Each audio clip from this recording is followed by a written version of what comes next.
Warahmatullahi wabarakatuh. Sebelumnya, kami akan memperkenalkan diri kami.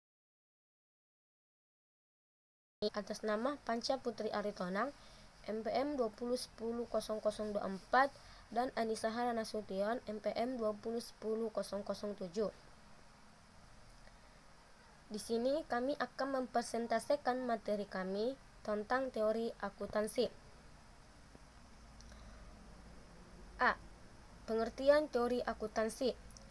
Teori akuntansi adalah bentuk pengertian yang digunakan untuk menunjukkan spekulasi, metodologi, dan bentuk kerangka kerja serta mempelajari bentuk pelaporan keuangan. Dalam praktiknya, pengertian teori akuntansi ini dibedakan menjadi dua, yakni sains dan teknologi. Yang pertama, sains. Jika kajian ilmu akuntansi dipandang dari kacamata sains, maka akuntansi bertujuan untuk mendapatkan kebenaran atau bentuk validitas dari suatu hasil untuk menjelaskan fenomena akuntansi yang terjadi dengan menggunakan metode ilmiah yang tepat. Yang kedua, teknologi. Jika akuntansi dipandang dari kacamata teknologi, maka akuntansi adalah teknologi berupa perangkat lunak yang dipelajari untuk mengembangkan laporan dan aktivitas akuntansi agar bisa mencapai tujuan sosial tertentu. Selanjutnya, B. Jenis-jenis teori akuntansi. Berdasarkan sasaran atau tujuan yang ingin dicapai, teori akuntansi dibedakan menjadi berbagai jenis seperti berikut: teori positif akuntansi dan teori normatif akuntansi. Teori normatif akuntansi ini dibedakan menjadi tiga, yakni teori sintaktik, teori semantik, dan teori pragmatik. Selanjutnya, C. Elemen teori akuntansi. Berikut ini elemen yang krusial dalam teori akuntansi. 1. Relevansi atau relevance. Yang kedua, kegunaan atau usefulness. Yang ketiga, reliable atau reliability. Yang terakhir, konsisten.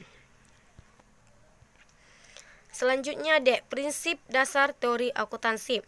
Demi mencapai tujuan tertentu, berikut ini 6 prinsip dasar akuntansi yang perlu diperhatikan. Pertama, cost principle. Yang kedua, matching principle. Yang ketiga, materiality principle. Yang keempat, conservation principle. Yang kelima, time period principle. Yang terakhir, consistency principle. Selanjutnya, E. Konsep dasar teori akuntansi. Teori akuntansi dapat berjalan dengan baik dengan 4 konsep dasar, yaitu konsep akrual, konsep konsistensi, konsep kelangsungan, dan konsep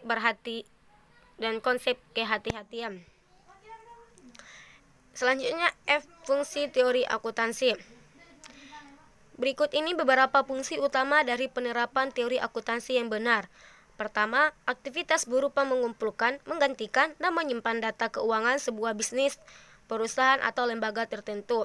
Selanjutnya, menyediakan berbagai bentuk informasi yang bisa digunakan dalam berbagai jenis laporan. Selanjutnya, memberikan metode bentuk informasi yang penting tentang keuangan yang akan menjadi dasar dalam perencanaan dan keputusan strategis dari perusahaan. Dan terakhir, dapat membantu perusahaan melakukan metode yang lebih efektif untuk mengontrol pencatatan dan pengelolaan dalam keuangan agar lebih efisien dan akurat. Selanjutnya, G. Sejarah teori akuntansi. Sejarah akuntansi dimulai pada tahun 1494, yakni seorang ilmuwan bernama Lucas Pacioli dengan menciptakan sistem akuntansi sampai kita kenal dan gunakan saat ini. Seorang matematikawan asal Italia tersebut pernah mengajar matematika ilmuwan terkenal Leonardo da Vinci. Ia kemudian memulai apa yang disebut dengan sistem akuntansi entry ganda atau double entry accounting. Pacioli juga mulai memperkenalkan penggunaan laporan keuangan berupa buku besar, jurnal, dan pembukuan dan elemen kunci dan akuntansi modern saat ini. Pacioli adalah seorang yang dikenal pertama menggunakan neraca atau laporan laba rugi. Ia menulis tentang laporan keuangan tersebut dalam karya yang berjudul De Confutis et Scripturis of Reckonings and Writings, dan sekarang dikenal dengan De Meteo Opponis, yang telah mengubah seluruh cara dalam menerapkan akuntansi. Meskipun pemerintah telah mencatat informasi bisnis jauh sebelum Venesia, kemudian Pacioli tetap menjadi orang pertama yang menggunakan sistem debit dan kredit dalam jurnal dan buku besar yang masih menjadi dasar sistem akuntansi yang digunakan saat ini. Maka disebutlah Lukas Pacioli sebagai bapak akuntansi. Selanjutnya, bagaimana akuntansi berkembang? Pada abad ke-20, industri akuntansi mulai tumbuh dan berkembang sehingga mulai muncul banyak kantor akuntan besar yang memperluas layanan mereka di luar fungsi audit tradisional. Selain itu juga menambahkan banyak fungsi seperti bentuk konsultasi, meskipun ekspansi itu tetap mengarah pada tempat-tempat yang tidak seharusnya. Saat tanggung jawab seseorang akuntan lebih luas melampaui tugas seharusnya sebagai pengawas keuangan, maka muncullah beberapa kantor akuntan yang justru terlebih dalam skandal perusahaan.